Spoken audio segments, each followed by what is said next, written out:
നമസ്കാരം. ദിവസത്തിലെ പ്രധാന വാർത്തകൾ ചർച്ച ചെയ്യുന്ന സ്റ്റേറ്റ് ഓഫ് ന്യൂസിലേക്ക് സ്വാഗതം. ശബരിമലയിൽ സ്വർണം കട്ടതും കണ്ടതും ആരാണെന്നാണ് കേരളത്തിലെ ഭരണ പ്രതിപക്ഷങ്ങൾ തമ്മിൽ നിലവിൽ നിൽക്കുന്ന തർക്കം. കോടതിയുടെ മേൽനോട്ടത്തിൽ അന്വേഷണം നടക്കുന്ന വിഷയമാണ്. ദേവസ്വം മന്ത്രിയായിരുന്ന കടകംപള്ളിക്ക് പ്രധാന പ്രതി പോറ്റിയുമായി ബന്ധമുണ്ടെന്നുള്ള വാർത്തകൾ വരുന്ന സമയമാണ്. ഇതിൻ്റെ പോറ്റിയുടെ കോൺഗ്രസ് ബന്ധങ്ങൾ പുറത്തുവിട്ടാണ് CPM പ്രതിരോധിക്കുന്നത്.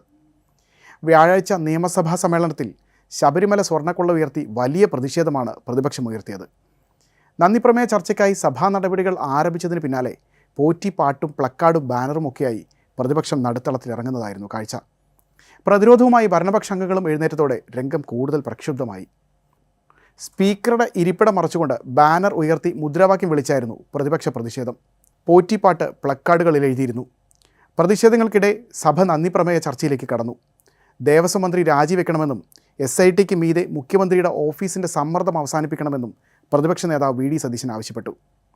അതേസമയം ശബരിമല സ്വർണ്ണക്കൊള്ളയിൽ അടിയന്തര പ്രമേയ നോട്ടീസ് നൽകാത്തതിൽ പ്രതിപക്ഷത്തെ പരിഹസിച്ചുകൊണ്ടായിരുന്നു ഭരണപക്ഷത്തിൻ്റെ പ്രതികരണം.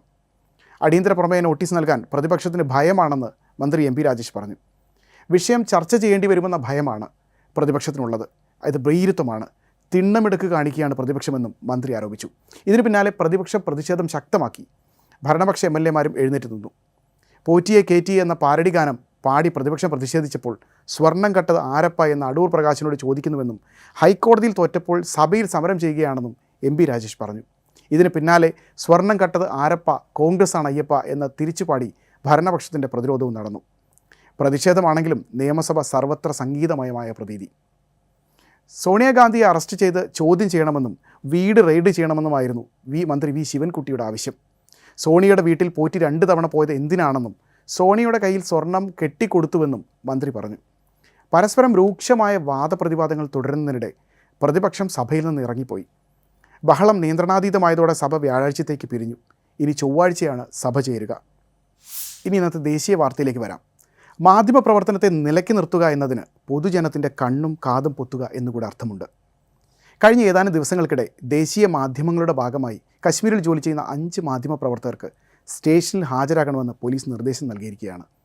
മേഖലയിലെ മുസ്ലിം പള്ളികളുടെ വിവരങ്ങൾ ശേഖരിക്കാനുള്ള നീക്കം റിപ്പോർട്ട് ചെയ്തതിന് പിന്നാലെയാണ് പോലീസിൻ്റെ നടപടി.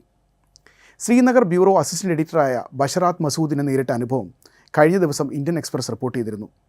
സ്റ്റേഷനിൽ വിളിച്ചു വരുത്തിയ മസൂദിനോട് സത്യവാങ്മൂലത്തിൽ ഒപ്പിട്ട് നൽകണമെന്നായിരുന്നു പോലീസിൻ്റെ ആവശ്യം. കഴിഞ്ഞ 20 വർഷമായി പത്രത്തിൻ്റെ ശ്രീനഗർ ബ്യൂറോയിൽ പ്രവർത്തിക്കുന്ന ജേർണലിസ്റ്റാണ് മസൂദ്. പോലീസിൻ്റെ ആവശ്യം നിരസിച്ച് അദ്ദേഹം ഇറങ്ങിപ്പോരുകയും ചെയ്തു.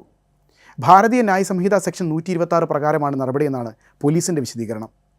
ക്രമസമാധാനം തകർക്കുന്ന രീതിയിലുള്ള ഇടപെടൽ മസൂദിൻ്റെ ഭാഗത്തു നിന്ന് ഉണ്ടാകുന്നു എന്നാണ് പോലീസിൻ്റെ ആരോപണം. ഹിന്ദുസ്ഥാൻ ടൈംസ് റിപ്പോർട്ടർ ആഷിഖ് ഹുസൈനും വാക്കാലുള്ള സമൻസ് ലഭിച്ചിട്ടുണ്ട്. പത്രം രേഖാമൂലമുള്ള സമൻസ് ആവശ്യപ്പെട്ടതോടെ നടപടികൾ നിലച്ചിരിക്കുകയാണ്. ദേശീയ മാധ്യമങ്ങളിൽ നിന്നുള്ള 5 മാധ്യമപ്രവർത്തകർക്ക് പുറമെ പ്രാദേശിക മാധ്യമപ്രവർത്തകനും പോലീസ് ഹാജരാകാൻ നിർദ്ദേശം നൽകിയതായാണ് വിവരം. വിഷയത്തിൽ കശ്മീർ പ്രസ് ക്ലബ്ബ് അടക്കമുള്ളവർ പ്രതിഷേധവുമായി രംഗത്തുണ്ട്. ഒരു വർഷത്തിനിടെ 25 മാധ്യമപ്രവർത്തകർക്ക് ഇത്തരത്തിൽ പോലീസ് ഭീഷണി ഉണ്ടായതായി പ്രസ് ക്ലബ്ബ് നേതൃത്വം വ്യക്തമാക്കുന്നു. 2020 ജമ്മു കാശ്മീർ മീഡിയ പോളിസി അവതരിപ്പിച്ചതിന് പിന്നാലെ കശ്മീരിലെ 100-ലധികം മാധ്യമപ്രവർത്തകർ പോലീസ് നടപടികൾക്ക് വിധേയരായതാണ് കണക്കുകൾ. കശ്മീർ പ്രസ് ക്ലബ്ബ് പ്രവർത്തിച്ചിരുന്ന കെട്ടിടം നിലവിൽ പോലീസ് സ്റ്റേഷനാക്കി മാറ്റിയിരിക്കുകയാണ്. ഫോണുകൾ പിടിച്ചെടുക്കുകയും തടങ്കലിലാക്കുകയും ഭീഷണിപ്പെടുത്തുകയും ഒക്കെ ചെയ്ത് വരുതിക്ക് നിർത്താനാണ് ശ്രമം. ജോലി ഉപേക്ഷിക്കുകയോ അധികൃതരെ അനുസരിക്കുകയാണ് മുന്നിലുള്ള വഴി. മാധ്യമപ്രവർത്തകർക്കെതിരെയുള്ള നടപടിയിൽ എഡിറ്റേഴ്സ് ഗിൽഡും പ്രതിഷേധവുമായി രംഗത്തെത്തിയിട്ടുണ്ട്. പ്രതിപക്ഷം പ്രതിഷേധമുയർത്തുമ്പോഴും മാധ്യമ സ്വാതന്ത്ര്യം തെരഞ്ഞെടുപ്പ് കാലത്ത് ഉറപ്പു നൽകിയ നാഷണൽ കോൺഫറൻസിനും മുഖ്യമന്ത്രി ഒമർ അബ്ദുള്ളയ്ക്കും മിണ്ടാട്ടമില്ല. 2025 ലോക മാധ്യമ സ്വാതന്ത്ര്യ സൂചികയിൽ 180 രാജ്യങ്ങളിൽ 151 സ്ഥാനത്തായിരുന്നു ഇന്ത്യയുടെ സ്ഥാനം. ഒരു ജനാധിപത്യ സമൂഹത്തിന് ഇതൊട്ടും ഭൂഷണമല്ല. ജനാധിപത്യത്തിലൂടെ തിരഞ്ഞെടുക്കപ്പെട്ടുവെന്ന് പറയുന്ന സർക്കാരിനും. ഇനി ഇന്നത്തെ പ്രധാനപ്പെട്ട അന്താരാഷ്ട്ര വാർത്ത നോക്കാം. അമേരിക്കൻ പ്രസിഡന്റ് ഡൊണാൾഡ് ട്രംപ് രൂപീകരിച്ച ബോർഡ് ഓഫ് പീസ് ഐക്യരാഷ്ട്രസഭയ്ക്ക് ബദലാകുമോ? അതോ നിലവിൽ ഐക്യരാഷ്ട്രസഭ എന്ന കുടക്കീഴിൽ നിൽക്കുന്ന രാജ്യങ്ങളുടെ കൂട്ടായ്മയിൽ വിള്ളൽ വീഴ്ത്താനാണോ നീക്കം? ഐക്യരാഷ്ട്രസഭയ്ക്ക് കീഴിലല്ലെങ്കിൽ ട്രംപിൻ്റെ ബോർഡ് ഓഫ് പീസിൽ ചേരാൻ താല്പര്യമില്ലെന്ന് ചൈന നിലപാട് അറിയിച്ചിട്ടുണ്ട്. ഇങ്ങനെയൊരു ബോർഡിൻ്റെ നിയമസാധുതയെക്കുറിച്ചും അതിൻ്റെ അധികാരങ്ങളെക്കുറിച്ചും യഥാർത്ഥ ലക്ഷ്യങ്ങളെക്കുറിച്ചും കൃത്യമായ തിരിച്ചറിവ് വേണമെന്നാണ് ഇന്ത്യൻ നയതന്ത്ര വിദഗ്ധരും സർക്കാർ നൽകുന്ന നിർദ്ദേശം. ലോകരാജ്യങ്ങൾക്കിടയിൽ UN എന്ന തഴക്കവും പഴക്കവുമുള്ള സംവിധാനം നിലനിൽക്കെ ട്രംപ് ആവിഷ്കരിച്ച് നടപ്പിലാക്കുന്ന ബോർഡ് ഓഫ് പീസിൻ്റെ ലക്ഷ്യം സമാധാനമല്ല, സംഘർഷമാണെന്ന് ഏതാണ്ട് ഉറപ്പായി കഴിഞ്ഞിരിക്കുന്നു. അതല്ലെങ്കിൽ യുക്തിസഹമായി എന്തുകൊണ്ട് UN ബദൽ എന്ന് ട്രംപിനോ അദ്ദേഹത്തിന് ഉപദേശം നൽകുന്നവർക്കോ പറയാനാകണമായിരുന്നു. അതുണ്ടായില്ല എന്ന് മാത്രമല്ല, ഏകപക്ഷീയമായി നടപടികളുമായി ട്രംപ് മുന്നോട്ട് പോവുകയാണ്. തങ്ങളുടെ അന്താരാഷ്ട്ര നയങ്ങൾ സംരക്ഷിക്കുകയും അതിന് അങ്ങോട്ട് കാശ് വാങ്ങി പിന്തുണ ഉറപ്പാക്കുകയും ചെയ്യുക എന്നതാണ് ബോർഡ് ഓഫ് പീസിലൂടെ ട്രംപ് ഉദ്ദേശിക്കുന്നതെന്ന് വ്യക്തം. Saudi Arabia, UAE, Pakistan, Egypt, തുർക്കി, ജോർദാൻ, ഇന്തോനേഷ്യ, ഖത്തർ എന്നിവയുൾപ്പെടെ നിരവധി രാജ്യങ്ങൾ ഇതിനകം ബോർഡ് ഓഫ് പീസിൽ അംഗങ്ങളാകാൻ സമ്മതിച്ചിട്ടുണ്ട്. എതിർപ്പുകൾക്കിടയിൽ ഇസ്രായേൽ പ്രധാനമന്ത്രി ബെഞ്ചമിൻ നെതന്യാഹുവും ട്രംപിൻ്റെ ക്ഷണം സ്വീകരിച്ചിട്ടുണ്ട്.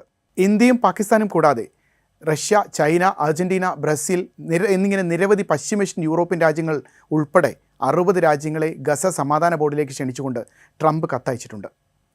പാകിസ്ഥാൻ സമിതിയിൽ അംഗമാകാനുള്ള സന്നദ്ധത ഇതിനകം അറിയിച്ചിട്ടുമുണ്ട്. ഇസ്രായേലുമായും അറബ് രാജ്യങ്ങളുമായും ഒരുപോലെ മികച്ച ബന്ധം പുലർത്തുന്ന ഇന്ത്യ ഈ വിഷയത്തിൽ വളരെ കരുതലോടെയാണ് നീങ്ങുന്നത്. ജനുവരി 30 ഡൽഹിയിൽ നടക്കുന്ന അറബ് ലീഗ് വിദേശകാര്യമന്ത്രിമാരുടെ യോഗത്തിൽ ഗസയിലെ സമാധാന ശ്രമങ്ങളെക്കുറിച്ച് ഇന്ത്യ വിശദമായി ചർച്ച ചെയ്യും. പാകിസ്ഥാനെ ബോർഡിൽ ഉൾപ്പെടുത്തിയത് ഇന്ത്യ ശ്രദ്ധയോടെയാണ് വീക്ഷിക്കുന്നത്. ഈ പുതിയ സമിതിയുടെ ഭാഗമാകുന്നതിലൂടെ എന്ത് മെച്ചമെന്ന് വിലയിരുത്തിയ ശേഷമേ ഇന്ത്യ അന്തിമ തീരുമാനമെടുക്കൂ. ഇസ്രായേലിനും പാലസ്തീനും സമാധാനപരമായി കഴിയാൻ സാധിക്കുന്ന ഒരു സാഹചര്യം ഒരുക്കുന്നതിന് മുൻഗണന എന്നാണ് ഇന്ത്യയുടെ നിലപാട്. പലസ്തീൻ പ്രശ്നത്തിൽ 2 രാഷ്ട്ര പരിഹാരം എന്ന ഇന്ത്യയുടെ നിലപാടിന് മാറ്റമില്ലെന്ന് വിദേശകാര്യ മന്ത്രാലയം ഇടയ്ക്കിടയ്ക്ക് ആവർത്തിക്കുന്നുമുണ്ട്.